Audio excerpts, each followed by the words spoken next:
Hello दोस्तों, आप सभी को नमस्कार। यदि आप 2025 में म्यूजिक की परीक्षा देने वाले हैं तो ये वीडियो आपके लिए बड़ा इम्पोर्टेंट होगा। और इस क्लास में जो है कि हम लोग म्यूज़िक का जो है कि पार्ट नंबर 3 पढ़ने वाले हैं। ठीक है, इसके पहले ऑलरेडी 2 पार्ट का रिकॉर्डिंग हो चुका है, वीडियो बन चुका है। और जो है कि इसके प्ले लिस्ट में जो है कि जो चैनल आप देख रहे हैं, जिस चैनल पे इंग्लिश वाला, इसके प्ले लिस्ट में जाइए और आप प्ले लिस्ट में जो है कि म्यूज़िक 2025 जो है कि आप उसमें सर्च कीजिए। 2025 में जो भाई बहन लोग म्यूजिक की परीक्षा देने वाले हैं उनके लिए ये वीडियो इम्पोर्टेंट है। और इसमें हम लोग पार्ट नंबर 3 की तैयारी करने वाले हैं। ठीक है, तो इसमें जितना भी क्वेश्चन बैंक यानी कि प्रीवियस ईयर जो है ना, प्रीवियस ईयर, उसमें सभी प्रीवियस ईयर की म्यूजिक के सवालों को हम लोग प्रैक्टिस करेंगे लोग। और आप देखिएगा कि यदि आप प्रीवियस ईयर के सवालों को प्रैक्टिस कर लेते हैं तो आपको बोर्ड एग्ज़ाम में एक भी सवाल छूटेगा नहीं। ठीक है, तो आप इस वीडियो को पहले एक बार अच्छे से समझिए, फिर जो है कि आप दोबारा तिबारा जितना बार मन करे आप इस वीडियो को देख सकते हैं। और जो है कि प्ले लिस्ट में सारा वीडियो अपलोड है, सारा वीडियो जो है इसमें टोटल वीडियो डाला हुआ है। तो चलिए हम लोग क्लास को स्टार्ट करते हैं बिना समय गंवाए। और आपको जो भी इसका आंसर लगेगा तो आंसर देना है, और नहीं अगर आंसर लगेगा तो आपको जो है कि इस सवाल को समझना है कि किस सवाल का आंसर कैसे क्या हो रहा है। तो जितना भी क्वेश्चन है हम सबका सब प्रीवियस ईयर के सवालों को हम लोग प्रैक्टिस कर रहे हैं। ठीक है, तो चलिए हम लोग सवाल को प्रैक्टिस करते हैं। चलिए, आपके सामने ये पहला नंबर जो क्वेश्चन है, पहला नंबर क्वेश्चन ध्यान से सुनिएगा, इसमें हम एक एक कॉन्सेप्ट को भी समझाएंगे। ठीक है, तो पहला नंबर जो क्वेश्चन है इसमें कि पहला नंबर जो क्वेश्चन है, रूपक ताल में कितनी मात्राएं होती हैं? रूपक ताल। तो सबसे पहले जानिएगा रूपक ताल के बारे में। आप रूपक ताल के बारे में सबसे पहले जानिएगा। इसमें 7 मात्रा होता है, 1 2 3 4 5 6 7। ये 7 जो लिखा हुआ है ना, ये 7 मात्रा हो गया। तो सवाल में पूछा है कि रूपक ताल में कितनी मात्राएं होती हैं, तो इस क्वेश्चन का आंसर हो गया ऑप्शन नंबर बी, 7 मात्रा। ठीक है, अब सुनिए, इस 7 मात्रा को 3 विभाग में बांटा गया है। तो 3 विभाग में कैसे बांटा गया है? 1 2 3 को एक विभाग में रखा गया, फिर उसके बाद जो है कि 4 5 को दूसरे विभाग में रखा गया, फिर 6 7 को तीसरे विभाग में रखा गया। ठीक है, इसमें ध्यान ये रखना है कि इसमें जो पहला जो है ना, इस पर खाली है, और 4 पर ताली है, पहली ताली है, और 6 पर दूसरी ताली है। तो अगर आपसे सवाल पूछेगा कि इसमें विभाग कितना है, अगर विभाग पूछेगा तो 3 विभाग हो जाएगा। विभाग अगर पूछेगा रूपक ताल का तो कितना विभाग हो जाएगा? 3 विभाग। आप पूछेगा कितना ताली है तो 2 ताली है, एक ताली हो गया और ये दूसरा ताली हो गया। पूछेगा खाली कितना है तो ये खाली हो गया। ठीक है, तो ये सब रूपक ताल से इतना सारा सवाल जो है कि बन जाता है। चलिए, अब हम लोग सवाल नंबर 2 पे पहुंचते हैं। एक एक सवाल को अच्छे से सुनिएगा, हर सवाल में आपको कॉन्सेप्ट जानने को मिलेगा। ठीक है, तो हम लोग अगले सवाल को देखते हैं। क्वेश्चन नंबर 2 को देखिएगा, राग भैरव का गायन समय क्या है? राग भैरव। तो सबसे पहले जानिएगा राग भैरव के बारे में कि राग भैरव का जो है कि गायन समय का क्या है, यानी इसको कब गाया जाता है राग भैरव को। तो राग भैरव जो है ना, राग भैरव को गाया जाता है हम लोग सुबह में गाया जाता है, प्रातः काल में गाया जाता है। इस क्वेश्चन का ऑप्शन नंबर ए हो गया। ठीक है, राग भैरव को। और इसमें थोड़ा सुन लीजिएगा राग भैरव के बारे में, इसमें 2 शब्द आप सुन लीजिएगा क्योंकि ये भी इम्पोर्टेंट है।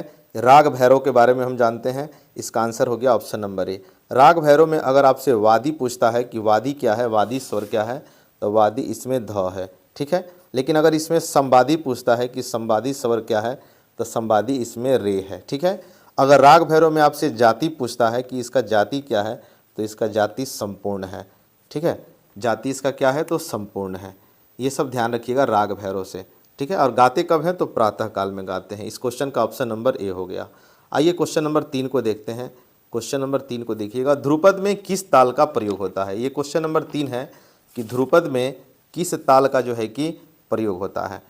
तो 4 इसमें ऑप्शन दिया हुआ है, आप चारों ऑप्शन को देख लीजिए, चौताल, 3 ताल, दादरा ताल या कहरवा ताल।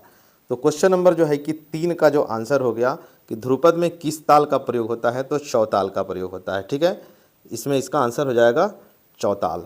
और इसमें पूछेगा कि अगर इसमें एक एक्स्ट्रा सवाल जान लीजिएगा आप लोग कि इसमें इसका तो आंसर हो गया था प्रातःकाल, इसमें हो गया चौताल। अगर पूछेगा कि ध्रुपद में जो है कि वाणी कितनी होती है, वाड़ियाँ, इसमें वाड़ियाँ कितनी होती हैं, तो वाड़ियाँ इसमें 4 होता है। अगर आपसे वाड़ियाँ पूछेगा कि वाड़ियाँ कितनी होती हैं ध्रुपद में, तो 4 होती है। ये ध्यान में रखिएगा। आइए अगले सवाल में बढ़ते हैं। क्वेश्चन नंबर 4 को देखते हैं। क्वेश्चन नंबर 4 है कि पंडित रविशंकर कौन सा वाद्य बजाते थे? पंडित रविशंकर। तो पंडित रविशंकर का नाम आप सुने होइएगा, ये कौन सा वाद्य यंत्र बजाते थे? तो इसका आंसर बी ऑप्शन हो जाएगा, सितार बजाते थे। पंडित रविशंकर क्या बजाते थे? तो सितार बजाते थे। अब एक और बात ध्यान रखिएगा कि पंडित रविशंकर का जन्म कहाँ हुआ था? तो बनारस में हुआ था, ठीक है। इनका जन्म जो है कि बनारस में हुआ था। और इनसे रिलेटेड एक और सवाल जानिएगा कि इनको 1999 में भारत रत्न मिला था। इनको 1999 में क्या मिला था? भारत रत्न मिला हुआ था, ठीक है। तो ये सब पंडित रविशंकर से इंपॉर्टेंट सवाल हो गया। आइए अगले क्वेश्चन नंबर 5 को देखते हैं। क्वेश्चन नंबर 5, पंडित कृष्णराव शंकर किस घराने से संबंधित है? तो पंडित कृष्णराव शंकर जो है कि ये पंडित कृष्णराव शंकर, क्वेश्चन नंबर 5 का जवाब देना है कि ये किस घराने से संबंधित है, इनका संबंध किस घराने से है। तो इस क्वेश्चन का आंसर हो जाएगा ऑप्शन नंबर बी, ग्वालियर घराना, ठीक है। और इनका जन्म जो है, इनका जन्म भी ग्वालियर में ही हुआ था। इनका जन्म कहाँ हुआ था? तो ग्वालियर में हुआ था। ग्वालियर कहाँ है? तो मध्य प्रदेश में है, ठीक है। यह पंडित कृष्णराव शंकर से संबंधित सवाल है। आइए क्वेश्चन नंबर 6 को देखते हैं। रूपक ताल में कितने विभाग होते हैं? रूपक, देखिए अभी पहला नंबर ही क्वेश्चन हम डिस्कस किए थे रूपक ताल के बारे में कि रूपक ताल में कितने विभाग होते हैं। तो सबसे पहले जानिएगा रूपक ताल के बारे में। 1 2 3 4 5 6 7, ये 7 जो है कि ये क्या हो गया? मात्रा हो गया। और इसमें 1 2 3 एक विभाग हो गया, 4 5 दूसरा विभाग हो गया और 6 7 तीसरा विभाग हो गया। तो सवाल में पूछा था कि रूपक ताल में कितने विभाग होते हैं, तो इसका आंसर क्या हो जाएगा? ऑप्शन नंबर ए हो जाएगा, 3 विभाग होते हैं, ठीक है। 1 2 3 का एक विभाग, 4 5 का दूसरा विभाग और 6 7 का तीसरा विभाग हो गया। तो समझ में आ गया आपको, पहला ही क्वेश्चन इसमें डिस्कस किए हुए थे। आइए अगले हम सवाल में बढ़ते हैं। क्वेश्चन नंबर अगले में देखते हैं। दोस्तों अगर आपको वीडियो पसंद आए तो प्लीज़ आप लाइक करिएगा और अपने दोस्तों में भी शेयर ज़रूर करिएगा, ताकि इस तरह का और भी आपको ऑब्जेक्टिव के साथ साथ, चूँकि आपको सब्जेक्टिव का भी समस्या होगा कि हम सब्जेक्टिव में तैयारी कैसे करें, तो अगर आप कहिएगा तो हम सब्जेक्टिव का भी वीडियो बनाएंगे, ताकि आपको एग्जाम में हेल्प मिल सके। जो जो इंपॉर्टेंट क्वेश्चन है ना, वो हम उसी का वीडियो बना देंगे। तो आप कमेंट में ज़रूर लिखिएगा, ठीक है। चलिए हम लोग अगले सवाल को देखते हैं। नाट्य शास्त्र के लेखक कौन है? तो इस क्वेश्चन का आंसर जो है कि ऑप्शन नंबर बी हो जाएगा, भरत मुनि। नाट्य शास्त्र के लेखक कौन है? तो भरत मुनि है, ठीक है। भरत मुनि है। क्वेश्चन नंबर 7 का आंसर हो गया। आइए क्वेश्चन नंबर 8 को देखते हैं। क्वेश्चन नंबर 8 में पूछा है कि राग जौन, जितना भी क्वेश्चन है ना, ये सारा का सारा प्रीवियस ईयर है, ध्यान रखिएगा, पिछले एग्जाम में पूछा हुआ है। राग जौनपुरी की जाति क्या है? राग जौनपुरी। तो सबसे पहले जानिएगा राग जौनपुरी के बारे में कि इससे संबंधित जो है वादी स्वर क्या है? वादी। वादी संवादी को ध्यान में रखिएगा। वादी इसका ध है और इसका जो समवादी है वो संवादी जो है कि इसका गौ है। ये हो गया वादी संवादी, ठीक है। और इसमें इसका पूछ रहा है कि इसका जाति क्या है? तो इसका जाति जो है कि साड़व संपूर्ण है। साड़व, देखिए साड़व का मतलब होता है 6 और संपूर्ण का मतलब होता है 7। इस 6 को हम लोग आरोह बोलते हैं, 7 को अवरोह बोलते हैं, ठीक है। इसका आंसर हो गया ऑप्शन नंबर सी, राग जौनपुरी। इसको कब गाया जाता है? तो दिन के दूसरे पहर में गाया जाता है, याद रखिएगा। आइए अगले सवाल में बढ़ते हैं। अगला नंबर क्वेश्चन, सवाल में पूछा है कि 3 ताल में कितनी खाली है? 3 ताल में कितनी खाली है, ठीक है। सवाल नंबर 9 को देखिएगा कि 3 ताल में कितनी खाली है? 3 ताल में कितनी खाली है? तो 3 ताल के बारे में जानिएगा आप लोग सबसे पहले कि 3 ताल होता क्या है। तो 3 ताल जो है ना, इसमें 16 मात्रा होता है, ठीक है। हम लिख रहे हैं एक, इसको हमको ऐसे लिखना पड़ेगा 3 ताल के बारे में। 3 ताल के बारे में सुनिएगा आप लोग, क्योंकि जब तक आप ऐसे नहीं समझिएगा आपको इसमें क्लियर नहीं हो पाएगा। 1 2 3 4 5 6 7 8 9 10 जो है कि 8 ही तक इसमें लिखा जाए, ठीक है। 8 ये हो गया। फिर उसके बाद 9 10 11 12 13 14 15 16, जब तक ये कॉन्सेप्ट नहीं जानिएगा। अब देखिए इसमें 4 4 विभाग होता है, 4 4 पर एक विभाग होता है, 4 पर। ये हो गया 12, यानी कि ये एक विभाग और ये दूसरा विभाग, ये तीसरा विभाग और ये हो गया चौथा विभाग। तो अगर आपसे पूछेगा कि 3 ताल में मात्रा कितना होता है, अगर आपसे मात्रा पूछेगा तो मात्रा जो लास्ट में है ना वही 16 मात्रा। और कितना विभाग हो गया? तो 1 2 3 4, 4 विभाग हो गया। अब सुनिए, इसमें 1 पर ताली होता है, ये क्रॉस जो लिखा है ना वो ताली है, ठीक है। और जो है कि 5 पर ताली होता है, 5 पर दूसरा ताली होता है। फिर जो है कि 3 पर इसमें खाली होता है, 3 पर जीरो मतलब खाली, और 13 पर तीसरा का ताली होता है। तो अब इसमें अगर आपसे मात्रा पूछेगा तो 16 मात्रा, अगर आपसे विभाग पूछेगा तो 4 विभाग, इसमें ताली पूछेगा तो एक ताली ये हो गया, ये दूसरा ताली हो गया और ये तीसरा ताली हो गया। खाली होता है 9 पर, 9 पर खाली होता है, ठीक है। तो इस क्वेश्चन का आंसर जो, आइए सवाल पर आते हैं हम लोग। अब सवाल में पूछते हैं कि सवाल में पूछा है कि 3 ताल में कितनी खाली होती हैं। तो बताइए आप इसका आंसर बता सकते हैं कि नहीं। कि 3 ताल में जो है कि कितनी खाली होती है, तो ऑप्शन नंबर डी हो जाएगा, 1 खाली होता है। और वो भी खाली कहाँ पर था, तो 9 पर खाली था। आया समझ में सवाल। आइए अगले सवाल में बढ़ते हैं। एक एक कॉन्सेप्ट के साथ साथ समझा जाएगा ना तो बड़ा आसान लगेगा। क्वेश्चन नंबर 10 है कि किस राग में कोमल रे का प्रयोग होता है। कोमल रे, देखिए अगर किसी अक्षर के नाम के नीचे ऐसे डैश लगा रहेगा ना तो हम लोग इसको कोमल बोलते हैं। अगर ऐसे लगा है ना तो हम लोग इसको क्या बोलते हैं, कोमल बोलते हैं। याद रहेगा ना, आप याद रखिएगा। अगर किसी नाम में जैसे रे लगा है, रे पर ऐसे डैश लगा है नीचे, तो इसको कोमल रे पढ़ेंगे। इसको क्या पढ़ेंगे, इसको पढ़ेंगे कोमल रे। ठीक है। सवाल पूछा है कि किस राग में कोमल रे का प्रयोग होता है। क्वेश्चन नंबर 10 का आंसर बताना है कि किस में जो है कि कोमल रे का प्रयोग होता है। तो आप याद रखिएगा कि राग भैरव में कोमल का प्रयोग होता है, कोमल रे। इसका आंसर हो जाएगा 10 का ऑप्शन नंबर ए, राग भैरव। ठीक है। आइए अगले सवाल में, किस ताल में, क्वेश्चन नंबर 11 बताना है कि किस ताल में 10 मात्राएं होती हैं। तो 1 2 3 4 5 6 7 8 9 10, इस तरह से 10 मात्राएं होती हैं। ठीक है। तो किस में 10 मात्राएं होती हैं, तो झपताल में होती हैं। आंसर नंबर बी हो जाएगा कि झपताल में कितनी मात्राएं होती हैं, तो 10 मात्राएं होती हैं। याद रहेगा ना, झपताल में कितनी मात्राएं होती हैं, तो 10 मात्राएं होती हैं। तो चलिए हम कुछ मात्रा लिख दे रहे हैं जिसको आप दिमाग में सेट रखिएगा कि किस में कितना मात्रा होता है। ठीक है। तो आइए सबसे पहले आइए एक ताल में जो है कि 12 मात्रा होता है। कितना मात्रा, तो 12 मात्रा। उसके बाद आइए त्रिताल में कितना मात्रा होता है, तो 16 मात्रा होता है। ठीक है। उसके बाद आइए कि रूपक ताल में कितना मात्रा होता है, तो 12 मात्रा होता है। उसके बाद आइए कहरवा ताल में कितना मात्रा होता है, तो 8 मात्रा होता है। तो ये कुछ मात्रा आपके सामने लिखा हुआ है, इसको दिमाग में सेट रखिएगा ताकि आपको बोर्ड एग्जाम में हेल्प मिल सके। ठीक है। तो क्वेश्चन नंबर 11 का आंसर हो गया कि 10 मात्रा पूछा था, तो 10 मात्रा किस में हो जाएगा, झपताल में हो जाएगा। आइए क्वेश्चन नंबर 12 को देखते हैं। क्वेश्चन नंबर 12 में पूछा है कि उस्ताद अब्दुल करीम खान किस घराने से आते हैं। उस्ताद अब्दुल करीम खान, क्वेश्चन नंबर 12 का आंसर। तो इस उस्ताद अब्दुल करीम खान जो है कि किराना घराना से आते हैं। इसका आंसर हो गया डी ऑप्शन। और इनका जन्म जो है कि उत्तर प्रदेश में हुआ था, 1872 में इनका जन्म हुआ था। याद रखिएगा। आइए अगले सवाल में बढ़ते हैं। अगला नंबर क्वेश्चन नंबर 13 नंबर सवाल है, 13 नंबर, कि संपूर्ण जाति में कितने स्वर होते हैं। संपूर्ण जाति में कितने स्वर लगते हैं। ठीक है। क्वेश्चन नंबर 13 का आंसर बताना है कि संपूर्ण जाति में कितने स्वर लगते हैं। संपूर्ण जाति में कितने स्वर लगते हैं। तो देखिए इसमें संपूर्ण में एक होता है आड़व, एक होता है साड़व और एक होता है संपूर्ण। आड़व साड़व संपूर्ण।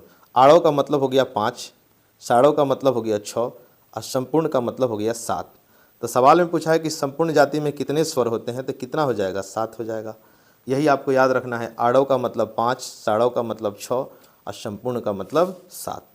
आइए अगले सवाल में बढ़ते हैं। भांगड़ा पूछा है कि भांगड़ा किस राज्य का नृत्य है। भांगड़ा, तो सब कोई जानता है कि भांगड़ा कहाँ का है, तो पंजाब का है। ठीक है। भांगड़ा कहाँ का है, तो पंजाब का है। गुजरात में गरबा होता है। अब थोड़ा इसमें कॉन्सेप्ट जानिए आप लोग। गुजरात में जो है कि गुजरात में क्या होता है, तो गरबा होता है, गुजरात में गरबा। राजस्थान में क्या होता है, तो घूमर होता है। राजस्थान में घूमर होता है या झूमर होता है राजस्थान में। ठीक है। उसके बाद कश्मीर में क्या होता है, तो राउफ होता है, राउफ। ठीक है। अब पंजाब में क्या होता है, तो भांगड़ा होता है। इस क्वेश्चन का आंसर ऑप्शन नंबर डी हो गया। आइए अगले सवाल में बढ़ते हैं। अगला नंबर क्वेश्चन नंबर 15 को देखिएगा। क्वेश्चन नंबर 15 है, इस क्वेश्चन का आंसर डी हो गया था। क्वेश्चन नंबर, स्वर लिपि पद्धति को किसने प्रचलित किया। स्वर लिपि पद्धति को किसने जो है कि प्रचलित किया था। तो इस क्वेश्चन का जो आंसर है, इस क्वेश्चन का आंसर स्वर लिपि पद्धति को किसने प्रचलित किया था, तो पंडित जो है कि भातखंडे। इस क्वेश्चन का आंसर बी हो जाएगा, पंडित भातखंडे। इनका पूरा नाम था पंडित इनका पूरा नाम था पंडित विष्णु नारायण भातखंडे। इसका आंसर नंबर हो गया बी। ठीक है। इसका ऑप्शन हो गया बी ऑप्शन। आइए अगले सवाल में, सप्तक कितने होते हैं। 16 नंबर क्वेश्चन का जवाब देना है कि सप्तक कितने होते हैं। तो ध्यान से इसमें बताना है कि सप्तक जो है कि कितने होते हैं। ठीक है। तो 4 हैं, 5 हैं, 3 हैं, 2 हैं। सप्तक कितने होते हैं, इस सवाल का आंसर बताना है। तो देखिए सप्तक जो है कि 3 होते हैं। इस क्वेश्चन का आंसर हो जाएगा सप्तक कितने होते हैं, तो सप्तक 3 होते हैं। ठीक है। आइए अगले सवाल में बढ़ते हैं। अगला नंबर क्वेश्चन देखिएगा। इसमें जितना भी क्वेश्चन आप प्रैक्टिस कर रहे हैं ना, वो सारा का सारा प्रीवियस ईयर है। ठीक है। इसलिए सवालों को अच्छे से समझना है। सवाल झपताल में कितने विभाग होते हैं। देखिए झपताल के बारे में अभी तो बताएं कि झपताल में 1 2 3 4 5 6 7 8 9 10, ये 10 जो लिखे हैं ना तो ये हो गया मात्रा। कितनी मात्रा, अगर मात्रा पूछेगा तो 10। और सुनिए 2 पर एक विभाग हो गया, फिर उसके बाद 3 का एक विभाग हो गया, फिर 2 का एक विभाग हो गया, फिर 3 का एक विभाग हो गया। तो विभाग पूछा है तो 1 2 3 4, जितना ही खड़ा लाइन है ना 1 2 3 4, जितना मतलब भाग में बांट दिया है तो कितना विभाग हो जाएगा, 4 हो जाएगा। झपताल में कितना विभाग होता है तो 4 विभाग होता है। ठीक है, आइए अगले सवाल में। क्वेश्चन नंबर पूछा है कि 18 नंबर में जौनपुरी का संवादी स्वर क्या है। जौनपुरी, तो आइए जौनपुरी के बारे में जानते हैं हम लोग। इस क्वेश्चन का आंसर जो है कि 4 हो गया था। जौनपुरी में अगर आपसे वादी पूछेगा, वादी, तो आप वादी याद रखना है ध होता है। ठीक है, लेकिन अगर इसमें समवादी पूछेगा, अगर समवादी पूछेगा तो इसमें संवादी जो है कि गौ होता है। ठीक है, अगर इसमें जाति पूछेगा, जाति आपसे पूछेगा तो साड़व संपूर्ण होता है, साड़व और संपूर्ण होता है। ठीक है, साड़व संपूर्ण होता है। इसका जो है कि सवाल पूछा है कि समवादी स्वर क्या है, तो समवादी क्या हो जाएगा, गौ हो जाएगा। इसका आंसर सी हो जाएगा, गौ।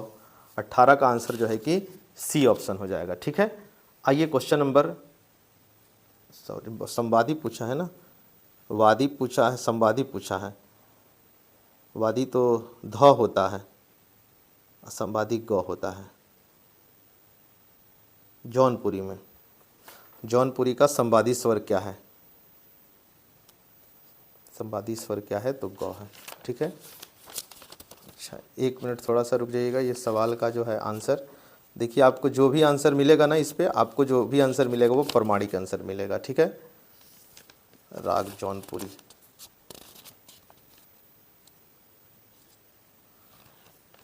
राग जौनपुरी। थोड़ा सवाल नंबर 18 को जो है कि हम 18 का आंसर आपको कमेंट में करके बता देंगे। ठीक है, 18 में थोड़ा सा प्रॉब्लम लग रहा है, 18 का आंसर हम कमेंट में आपको बता देंगे कि इसमें सही और गलत क्या है। ठीक है, 18 नंबर क्वेश्चन के आंसर के लिए आपको परेशान नहीं होना है। 18 का आंसर आपको, जो भी सही इसका आंसर होगा आपको पता चल जाएगा। ठीक है, आइए हम लोग अगले सवाल में बढ़ते हैं। अगला नंबर क्वेश्चन, अगले नंबर क्वेश्चन को देखिएगा। वादी स्वर ध था, संवादी स्वर ग था, संवादी पूछा था। आइए क्वेश्चन नंबर 19 को देखते हैं। 18 का प्रॉब्लम हम सॉल्व कर देंगे। क्वेश्चन नंबर 19 को देखिएगा। राग देश किस थाट के अंतर्गत आता है। राग देश जो है कि किस थाट के अंतर्गत आता है।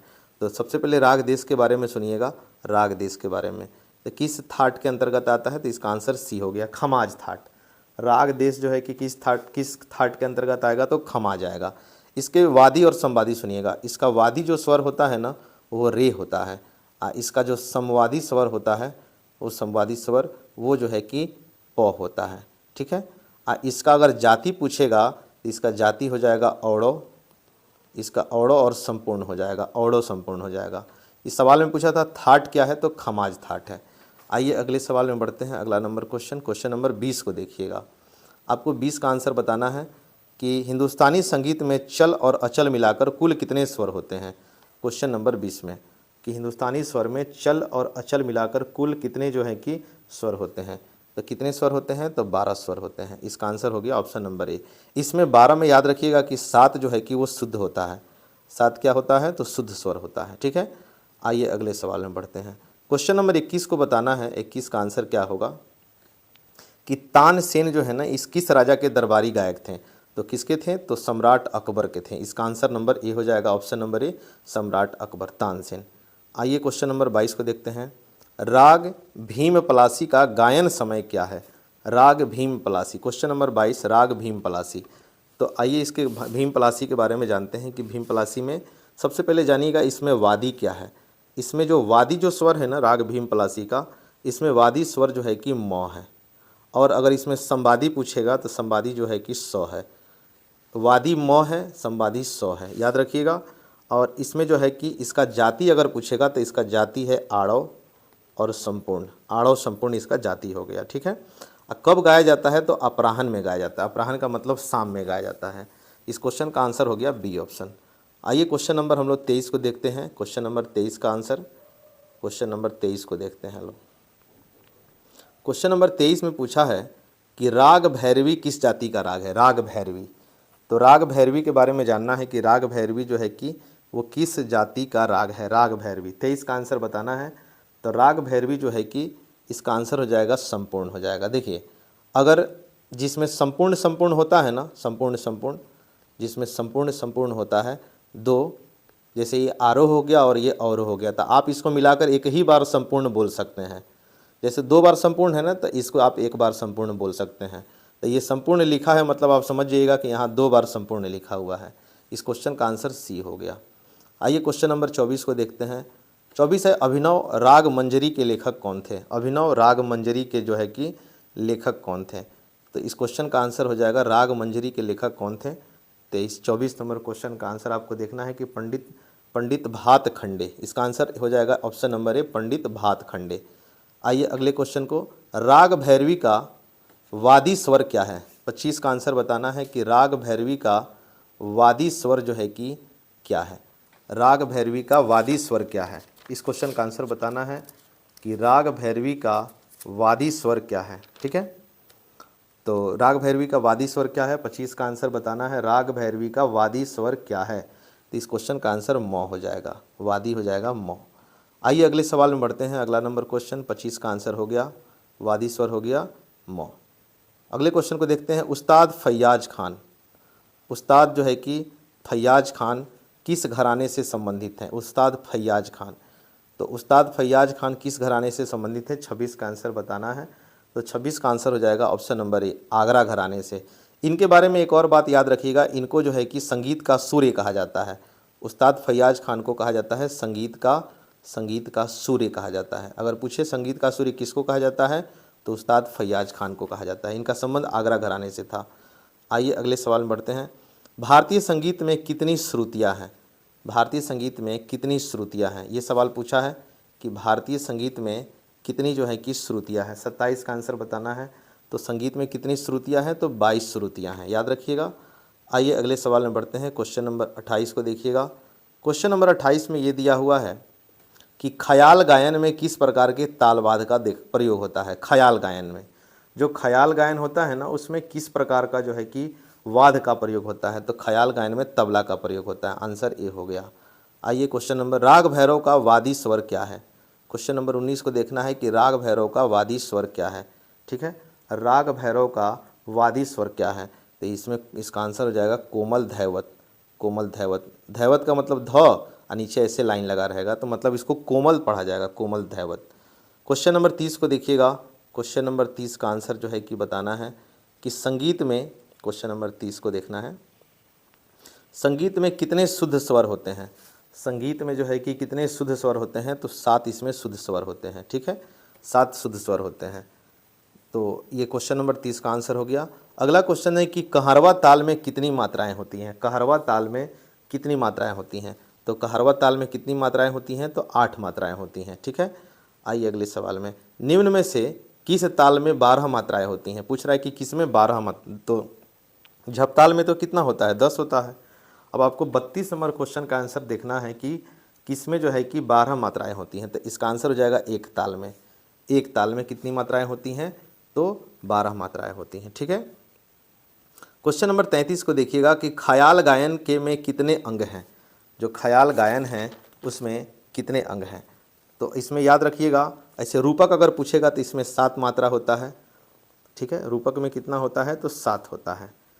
आइए अगले क्वेश्चन में, ख्याल गायन में कितने अंग होते हैं? तो इसके कितने अंग होते हैं? तो 2 अंग होते हैं। ठीक है, एक होता है अस्थाई, एक होता है अस्थाई और एक होता है अंतरा। याद रखिएगा इसको, कितने होते हैं? तो 2 होते हैं। आंसर हो गया option number A. Question number 34 को देखिएगा कि संगीत परिजात के लेखक कौन थे? संगीत परिजात के लेखक कौन थे? तो इसका आंसर हो जाएगा पंडित अहोबल। क्या हो जाएगा? पंडित अहोबल हो जाएगा। लिखे कब थे? तो इसका 1665 में लिखे थे। अगले क्वेश्चन को देखिएगा, राग भीम पलासी का संवादी स्वर क्या है? तो राग भीम पलासी का अगर वादी पूछेगा, अगर आपसे वादी पूछेगा तो इसमें मौ हो जाएगा, लेकिन अगर संवादी पूछेगा, तो इसमें हो जाएगा षडज हो जाएगा, षडज हो जाएगा।